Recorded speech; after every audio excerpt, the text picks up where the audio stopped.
first of all, thank you once again to give us time. I'm happy you came. I know we have seen High Life collection, High Life manufacture, and the tourbillon.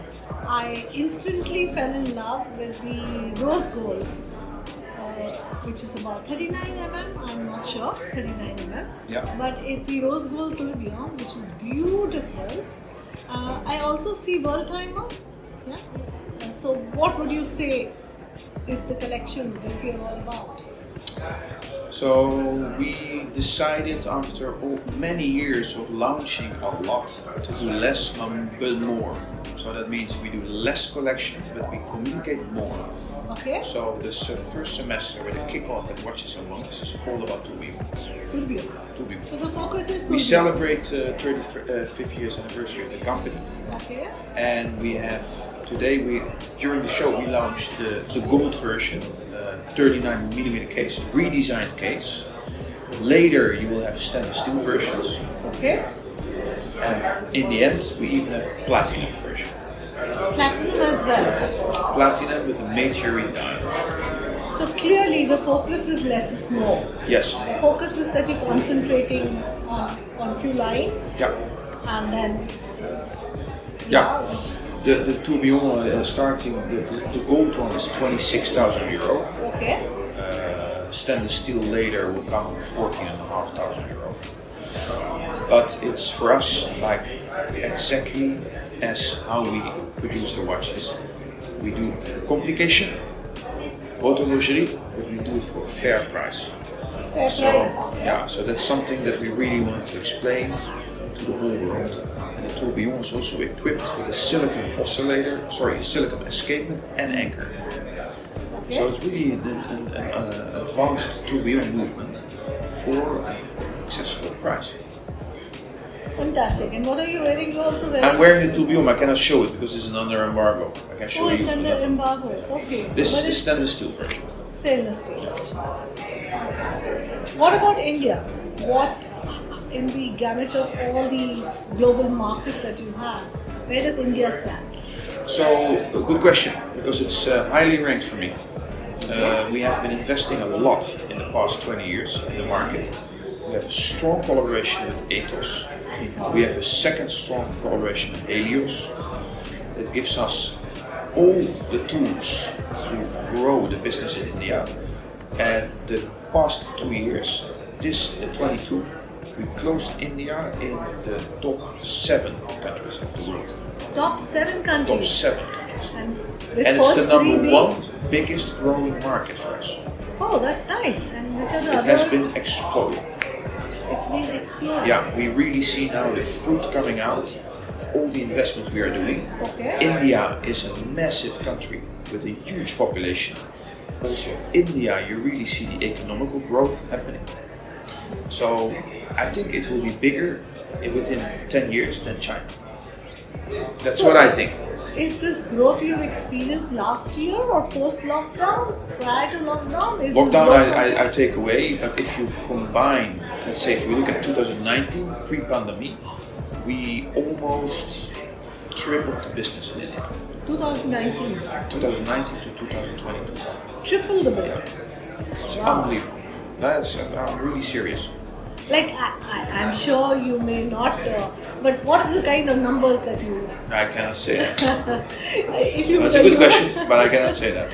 Okay. But I see India, so if you ask me, you don't ask me, but I'm telling you, the biggest growing potential market, of course China remains there, but Indonesia, huge population. Then you have India. Then I see US, one of the biggest growing markets. And for instance, a market as Mexico, strongly related to the US economics. I see that also as a strong market. And then you have all the markets, like South Korea, strong. Japan, for instance, they have a declining population. Okay. They have hardly any immigration, like China. China had a one-child policy. And they now see a decline of population. India, full speed. They don't see a decline. So the economic there will continue to grow. No, so while India being within the top, it's a seventh market in the group. Which is the first three global markets that you have? US is still the biggest. Okay. But it's a continent almost, so I could not say it as one country. But still, number-wise, it's the biggest. Then you have France. Then you get South Korea. Then you get Japan. Then we go to, and then it's already close to India. That is, I think, Italy, UK, and India. Those three. Fantastic. This is like congratulations to the entire team who has been behind it. So that's great. But since India is so important, you would be closely understanding who your consumer is from India. So can you tell us a little bit more of it? Do you see that the consumer in India is different than, say, for example, Japan or US? Yeah, slightly different. And how different? The big mass customer in India doesn't look yet at the Manufacture collection, for instance. Manufacture collection? Manufacture, so it's the higher end positioned collection we have. Our in-house Manufacture starts around 3,000 euro. And for India, you see much more that the price tag between, let's say, 600-700 euro and 2,000 euro, that's where we sell. Not the 3,000 up? No, not the 3,000. More volume More and volume. an affordable price. Yeah. That is starting. Okay, that's all. That's typically where we see the Indian market is not developed yet on that level, let's say, where you can really easily sell world timers or perpetual calendars, what we do in the US, or what we do in Japan, or what we do in France. So that you can see that the customer is not yet ready. But that's also what I mean, and within 10 years they catch up. Sure. In fact, this is something which maybe it's an interesting opportunity for you, is what I would say, because while the Rolexes, the Khatri's and the other prestige brands are also making good success stories in India, that means there are watch collectors. Yeah, sure. Oh no, that's there are not what watch I mean. connoisseurs. Absolutely. And if they are there, that much opportunity for you to tap them, Sure. you're absolutely correct. Maybe India would be your first, most important market in 10 years. Yeah. Because that density is not still tapped as far as Frederique Constant is concerned. Correct. But you're right. It's just a matter of how we can educate Yes. to go up. Correct. That's up to us now. Yeah. Up that's to true. the retail and up to the partnership we have in India. What do you say when it comes to sustainability? Are there any initiatives that Frederique Constant has taken towards sustainability? Because today's consumer is highly knowledgeable, well connected, and is asking for sustainable products. Also Yeah. in India. Yeah, so true, but the luxury is still far behind. Okay. That's Why what do you I say think. so? Because there's hardly any watch brand who's doing something. Okay.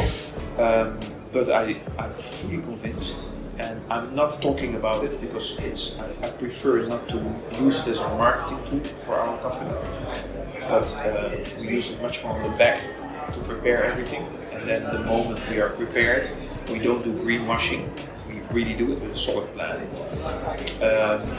Citizen is anyhow very aware of the sustainability. They have by government also a hard push to be sustainable with a certain time frame, and all their companies below them are forced to go with them.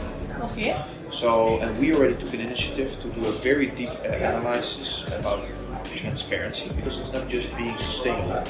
It's first you need to create transparency about where you get things from. Secondly is how are you going to reduce your CO2 emission, and how are you going to be long term even completely neutral.